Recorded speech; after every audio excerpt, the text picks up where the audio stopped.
Earlier this month in Geneva, during the 67th Executive Committee meeting of the UN High Commissioner for Refugees, UN Secretary-General Ban Ki-moon called to mind his own past. More than 6 decades ago, I was displaced by war myself. I have a first-hand understanding of their fear and confusion. 65.3 million people worldwide are forcibly displaced, the highest levels of displacement ever recorded.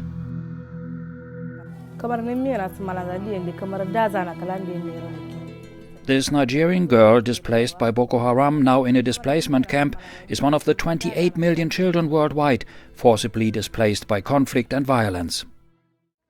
The UN High Commissioner for Refugees called for shared responsibility, dedication, commitment and courage.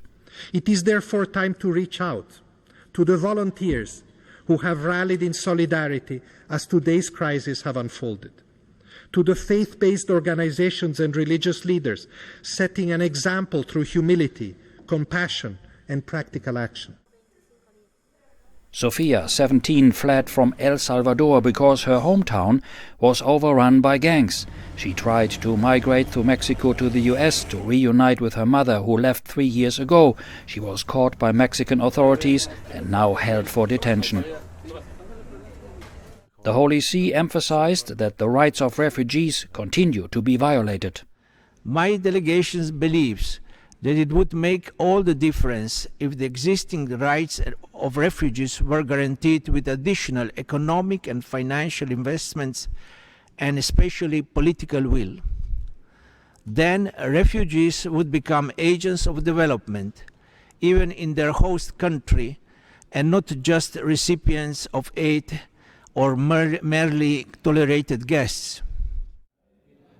I think the root causes have been for a long time the same. It is persecution and war.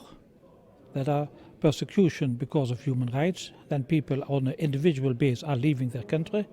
Of course, we have war-like situations, whether it is civil war or armed groups within a country, and then people are also moving.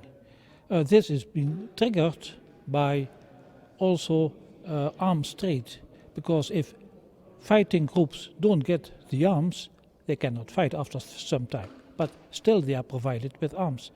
In order to get arms, they need money, so they will start selling drugs. At the same time, we see a lot of poverty in the world that can also trigger people to move. Perhaps they are then more or less migrants, but it is also linked to our economy. It is linked to international raw material prices. It is linked to development assistance.